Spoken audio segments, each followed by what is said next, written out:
నమస్తే. కొంతమంది ఆంధ్ర ప్రాంత అర్బన్ నక్సలైట్లు ఇక్కడ ఉన్నటువంటి ప్రాంతీయ పార్టీతో కలిసి ఒక ఫాల్స్ నరేటివ్ ని క్రియేట్ చేయాలని చూస్తున్నారు.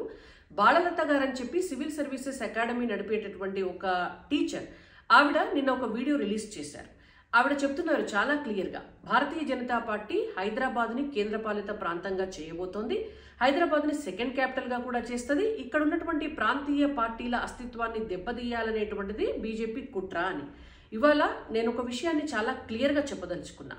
అసలు హైదరాబాదు తెలంగాణ రాష్ట్ర రాజధానిగా ఉండడానికి ప్రధానమైనటువంటి కారణం భారతీయ జనతా పార్టీ. రెండు రాష్ట్రాల విభజన జరిగి తెలంగాణ రాష్ట్రం ఏర్పాటయ్యేటప్పుడు పార్లమెంటులో చట్టం చేసేటప్పుడు ఆనాడున్నటువంటి సీనియర్ నాయకురాలు భారతీయ జనతా పార్టీకి చెందిన సుష్మా స్వరాజ్ గారు ఖచ్చితంగా హైదరాబాద్ తెలంగాణ రాజధానిగా ఉండవలసిందే, హైదరాబాద్ తెలంగాణలో భాగమే అని చెప్పి ఆవిడ చాలా మొండికేసి ఈ బాలలత గారి లాంటి ఎంతో మంది ఆంధ్ర ప్రాంత నాయకులు కూడా గగ్గోలు పెట్టినా సరే సస్సేమీరా అది కుదరదని చెప్పి పార్లమెంట్లో హైదరాబాద్ రాజధానిగా తెలంగాణ ఏర్పాటు కోసం ఆ రోజు చట్టం చేపించి ఆ చట్టానికి మద్దతు ఇచ్చినటువంటి పార్టీ భారతీయ జనతా పార్టీ. ఇది మొదటి అంశం. నెక్స్ట్, అసలు దేశ రాజధాని అయినటువంటి ఢిల్లీనే పూర్తి స్థాయి కేంద్రపాలిత ప్రాంతం కాదు. అటువంటిది హైదరాబాద్ కేంద్రపాలిత ప్రాంతంగా ఎందుకు అవుతుంది? ఇంకొక అంశం, అసలు ఎక్కడైనా భారతీయ జనతా పార్టీ ఒక నగరాన్ని కేంద్రపాలిత ప్రాంతంగా చేసిందా? జమ్మూ కాశ్మీర్ ఒక్కటే కేంద్రపాలిత ప్రాంతంగా చేయబడింది. అది కూడా ఒక నగరం కాదు, ఒక ప్రాంతం. అది అభివృద్ధి చెందిన తర్వాత భవిష్యత్తులో జమ్మూ కాశ్మీర్ కూడా రాష్ట్రం కాబోతుంది. అండ్ హైదరాబాద్ తెలంగాణ రాష్ట్రంలో నడిబొడ్డున ఉండేటటువంటి ప్రాంతం. హైదరాబాద్ దాటి తెలంగాణ సరిహద్దులు దాటాలంటే ఎటువైపు నుంచి వెళ్ళినా కూడా ఒక 200 కిలోమీటర్లు తెలంగాణలోంచి పోవాల్సి వస్తుంది. అటువంటిది భౌగోళికంగా కానీ ఇవాళ కల్చరల్గా కానీ ఎట్లా కూడా హైదరాబాద్ని తెలంగాణ నుంచి వేరు చేయడం అనేటువంటిది బీజేపీ ఆలోచనలో లేదు. ఇది ఒక అంశం. అండ్ ఇంకొకటి, హైదరాబాద్ని సెకండ్ క్యాపిటల్ అనేటువంటి ఒక స్టేట్మెంట్ కూడా ఆవిడ ఇచ్చారు.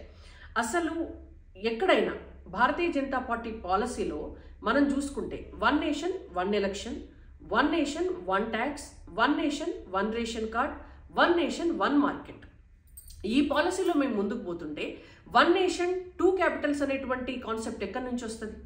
పక్కనున్నటువంటి ఆంధ్రప్రదేశ్ 3 రాజధానులను పెట్టుకుంటేనే బీజేపీ ఎప్పుడు కూడా ఒక పాలసీ డెసిషన్ తీసుకుని దాన్ని సపోర్ట్ చేయలేదు. ఆ మాటకి ఎందుకు? అసలు భారతదేశానికి ఎక్కడో ఉన్నటువంటి సౌత్ ఆఫ్రికా లాంటి వెనకబడినటువంటి దేశాలే వాళ్ళకి 3 రాజధానులు ఉంటే ఒక రాజధాని చేసుకోవాలని ఆలోచిస్తుంటే, ఎదుగుతున్నటువంటి భారతదేశము 2047 కల్లా విశ్వగురువుగా ప్రపంచాన్ని శాసించబోయేటటువంటి భారతదేశము 2 క్యాపిటల్స్ కావాలని ఎందుకు అనుకుంటుంది? మీరు ఆలోచించవచ్చు. అంబేద్కర్ గారు గతంలో చెప్పారు భారతదేశానికి సెకండ్ క్యాపిటల్ అవసరము అని.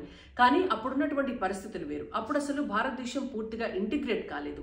అప్పుడు దేశ రాజధానికి ఇతర ప్రాంతాలకు ఉన్నటువంటి దూరం ఎక్కువ. అప్పుడు ఇవాళ ఉన్నటువంటి డిజిటల్ కమ్యూనికేషన్ లేదు, ఇవాళ ఉన్నటువంటి డిజిటల్ ఎకానమీ లేదు.